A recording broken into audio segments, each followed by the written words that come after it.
Մայրաքաղաքում եւ մարզերում պարեկային ծառայության իրականացրած միջոցառումների արդյունքում արձանագրվել է ճանապարհային երթևեկության կանոնների 18529 խախտում։ Պահպանվող հատուկ տարածք է տեղափոխվել 423 տրանսպորտային միջոց։ Հայտնաբերվել է 386 ոչ սթափ վարորդ, 689 անձ առանց վարորդական իրավունքի վկայականի։ Ընդհանուր առմամբ տարբեր խախտումներով եւ կասկածանքով համայնքային ոստիկանության բաժիններ է տարվել 134 քաղաքացի։ Հանրապետությունում բացահայտվել է 781 հանցագործություն, այդ թվում 230 առանց վարորդական իրավունքի մեքենա վարելու դեպք, թմրանյութի հայտնաբերման 87, ֆիզիկական ներգործության 55, մարմնական վնասվածք պատճառելու 50, խարդախության 44, հոգեկան ներգործության 41, անձնական ունեցվածքի գողության 23, ինչպես նաև մի շարք այլ հանցագործություններ։ Նախկինում կատարված 24 հանցագործություն եւս բացահայտվել է։ Հայտնաբերվել է 45 հետախուզվող, 7 անհետ կորած, արձանագրվել է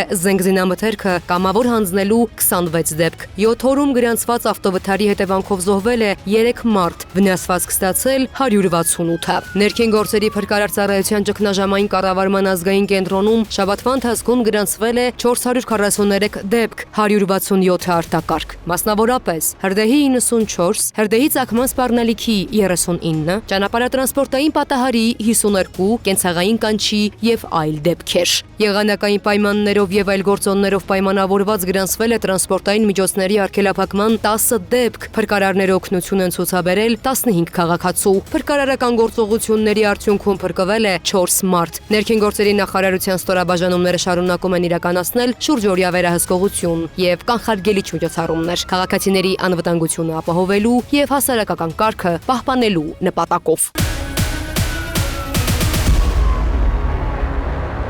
Վաղարշապատում կատարված գողությունը բացահայտվեց։ Տուն գնելու պատրվակով այցելած անձինք կալանավորվել են։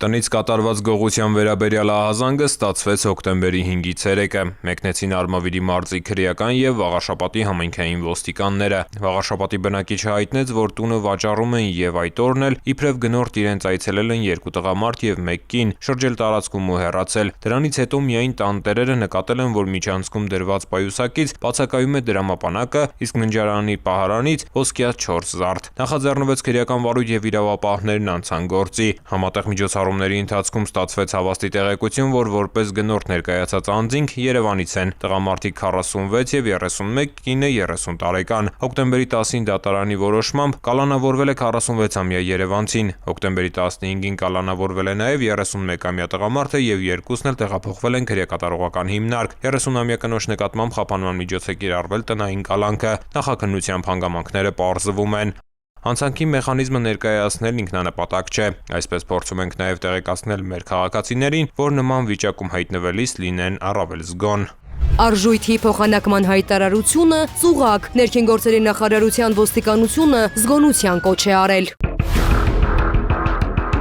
Սոցիալական տարբեր կայքերում բազմաթիվ են տարատեսակ, այսպես ասած, գայթակղիչ հայտարարությունները, որոնցով քաղաքացիներին առաջարկում են կատարել արտարժույթի, մասնավորապես ռուբլու փոխանակում առավել բարձր արժեքով, քան տարադրամի փոխանակման կետերում։ Խարդախության սխեման հետևյալն է. հանցավորները նախ վարձում են թանկարժեք ավտոմեքենա, որի վարորդին պատվիրում են գնալ երկկողմանի ելումուտ ունեցող առևտրի որևէ կենտրոնի տարածք։ Արտարժույթ փոխանակել ցանկացող անձին եւս խնդրում են մոտենալ նույն վայր։ Հեռախոսակապի միջոցով հանդիպեցնում են վարձույթով ավտոմեքենայի վարորդին եւ արտարժույթ փոխանակել ցանկացող անձին, որին հանցավորը նախապես ասած է լինում, թե ինքն իբրև շատ զբաղված է եւ գումարը կվերցնի իր մտերիմը, նկատի ունենալով վարորդին, որը առևտրի կենտրոնի տարածքում կփոխանակի գումարն ու կվերադառնա։ Ուստի անհրաժեշտ է գումարը տալ նրան ու սպասել ավտոմեքենայում։ Վարորդը վերցնում է փոխարկվող գումարը, մտնում է առևտրի կենտրոն եւ չի վերադառնում։ Խարդախի ծուղակում հայտնված անձը թանկարժեք ավտոմեքենայում սպասելով չի էլ մտածում, որ դա վարձույթով վերցված է, կամ էլ վարորդն էլ ամենևին էլ հանցավորի մտերիմը չէ։ Այսպիսով քաղաքացին չի ստանում իրեն հասանելիք գումարը, մնալով ձեռնունայն։ Հարգելի քաղաքացիներ, հորդորում ենք կատարել արտարժույթի փոխանակում միայն Հայաստանի Հանրապետության Կենտրոնական բանկի եւ Հայաստանի Հանրապետության ֆինանսների նախարարության կողմից լիցենզավորված արժութային գործակալների միջոցով, խարդախության զոհ չդառնալու համար։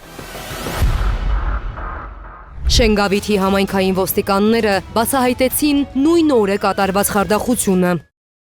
Խարդախության վերաբերյալ առաջին ահազանգը համայնքային ոստիկանության Շենգավիթի բաժնում ստացվեց հոկտեմբերի 19-ին ժամը 18:20-ին։ 26-ամյա քաղաքացին հայտնեց, որ խաղային համակարգիչ վաճառելու վերաբերյալ հայտարարություն է տեղադրել համացանցում եւ նախորդ երեկոյան իրեն է զանգահարել մի երիտասարդ։ Պայմանավորվել են հանդիպել հոկտեմբերի 19-ին ժամը 16-ին Մանանդյան փողոցում։ Հանդիպել են բանակցել, սակայն մի պահի երիտասարդը առանց վճարելու աննկատ հեռացել է տանելով խաղային համակարգիչը։ Նման հաջորդ հաղորդումը ստացվեց մոտ 2 ժամ անց 16-ամյա տղայի հետ կատարվել էր գրեթե նույնը։ Դարձյալ մի երիտասարդի հետ պայմանավորվել էին այս անգամ հանդիպել Տարոնցու փողոցում։ Այս անգամ էլ իբրև գնորդ ներկայացած երիտասարդը հարմար պահի աննկատ հեռացել էր տանելով խաղային համակարգիչը։ Շենգավիթի համայնքային ոստիկանների ձեռնարկած միջոցառումներն արդյունք տվին հոկտեմբերի 22-ին ժամը 15:25-ին մայրաքաղաքի Տարոնցու փողոցում հիշյալ խարդախությունները կատարելու կասկածանքով ձերբակալվեցին եւ բաժին տեղափոխվեցին 27-ամյա եւ 29-ամյա երկու երիտասարդներ, մեկը Գեղարքունիքի մարզի, մյուսը Արմավիր քաղաքի բնակիչ։ Ըստ 27-ամյա երիտասարդի երկու խարդախությունն էլ կատարել է ինքը։ Ձեռնարկվում են միջոցառումներ հափշտակված համակարգիչները հայտնաբերելու ուղղությամբ, հանգամանքները պարզվում են։ Ծանուցում ենթադրյալ հանցանքի մեջ կասկածվողը կամ մեղադրվողը համարվում է անմեղ, քանի դեռ նրա մեղավորությունը ապացուցված չէ Հայաստանի Հանրապետության քրեական դատավարության օրենսգրքով սահմանված կարգով դատարանի օրինական ուժի մեջ մտած դատավճռով։